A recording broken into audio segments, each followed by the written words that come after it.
Our doubts are traitors and make us lose the good we might oft win by fearing to attempt. Guys, Shakespeare was talking about self-doubt over 400 years ago. It's not anything new. And thankfully, there are proven methods out there that you can use to power through to eliminate self-doubt forever. How to do this? Guys, that's the subject of today's video.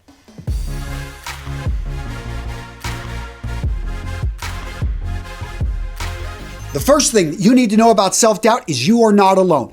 I deal with self-doubt. Every successful person I have ever met, any person I've met, when you talk to them and you get to know them, they deal with self-doubt. Me, I view myself as this kid that grew up in a trailer park, was known as Boney Tony, was horrible with girls. I could never talk to girls. I never let anyone know how I felt about them. I just wouldn't go after things. Now, things have changed. I'm much more going to go after what I want. I've achieved many great things that I'm very proud of, but I still look at myself in the mirror some days, many days actually. I'm like, who is this guy? And here's the deal. If you feed self-doubt, it's going to get stronger. But if you starve self-doubt, it's going to get weaker. And I can start to build up an ability to kind of, keep that self-doubt at bay. Next tip, gentlemen, get outside, exercise, go for a walk. You don't need to overcomplicate this. In fact, studies show when you're just out walking in nature, that is best. Now, it is nice if you're in a city, you can go walking around, not going to have the same effect according to the studies. But for me, going to the gym first thing in the morning, that right there sets the tone for the entire day. The next tip to eliminate self-doubt, build up your confidence by becoming an expert. And yes, anyone can become an expert. When I was in 4th grade, I was an expert in World War II. I started just diving into all these World War II books. When it came to something I knew, I had confidence and I could stand up and talk about this. And my teachers were just amazed that I could give this history lesson and go into more detail than the books. You can do this with anything. You just got to find what you're passionate about. To this day, I still go in 1776. I'm listening to this on Audible, the paid sponsor of today's video. And you guys know I love Audible. Even before they were sponsoring me, I was buying tons of their books. I've got over 500 books on my phone here. Another history book I'm absolutely loving, A Short History of Nearly Everything by Bill Bryson. And what I really like is he brings in a lot of history. I've been listening to this with my kids in the car. We absolutely love it. And my kids are learning stuff. And it's just a great read. Guys, this is how it works.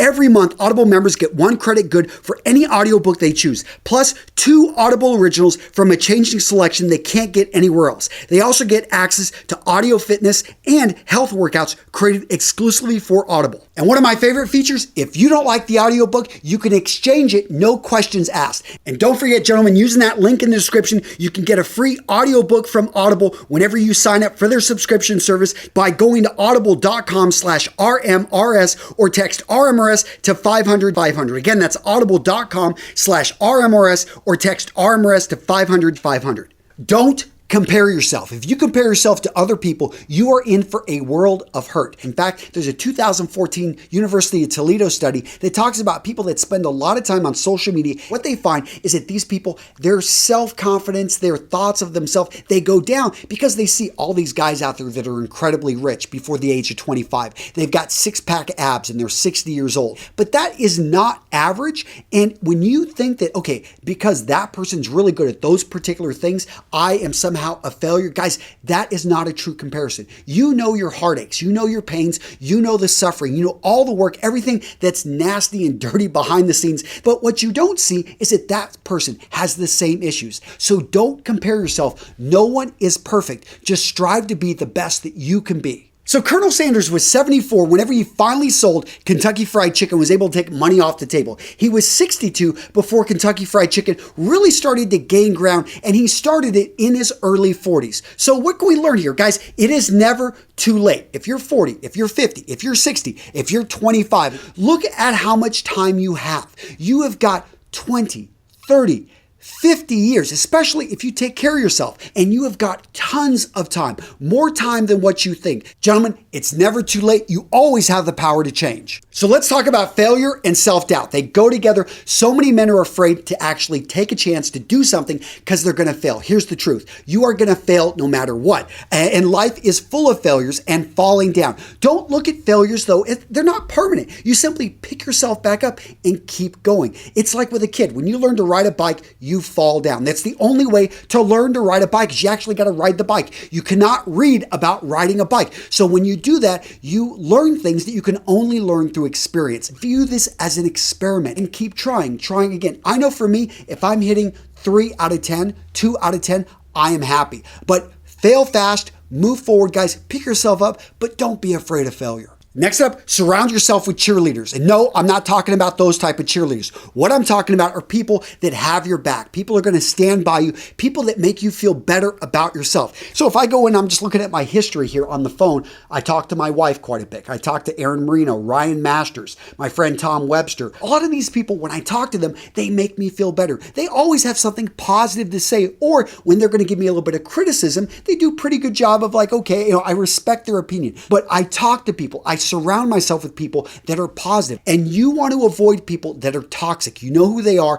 and it's very painful when they're family, when they're people that just, you got to limit, you've got to create barriers. I'm not saying to cut them off completely, but you've got to surround yourself with people that are going to help to lift you up, because otherwise they're going to feed into the self-doubt, and that's going to bring you down. Stop being so negative. So are you an optimist or a pessimist? Let me ask you a question. You look in your backyard and a tree branch falls down. What's your reaction? Now, that tree may fall down. You may say, oh, I got to do a lot of work now. I got to cut that thing up. Or you may say, that's great. I needed some more firewood. I got something to do. I'm going to go out there and get some exercise. One thing happened, but my reaction to it says everything about me. And if you find that you are a pessimist, that you are a negative person, and believe me, this can happen to us over time, work to actually change that. You can have a jar that's simply about things that you're grateful, things that you've accomplished. And by simply, again, being grateful, you can become a much more positive person. So the next mistake that leads to self-doubt is not taking action. 5, 4, 3,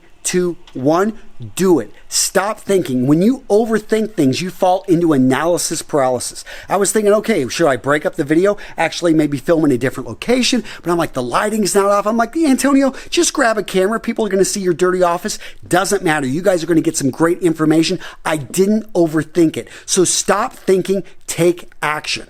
All right, so at this point, you're like, great information, Antonio, but how am I going to find time to actually implement this? Guys, go check out this video right here, how to wake up at 5 a.m. You wake up at 5 a.m., you've got time for yourself to be able to focus in on improving yourself, on reading, on actually going to the gym, on going for those walks. I talked about a number of the books that I love here on the Audible app, which is a great app, by the way, but you want more. You want more books. You're like, I'm not a history buff. Okay, check out these books right here. I'm going to link to this video down in the description. You will find my list of uncommon books every successful man needs to read.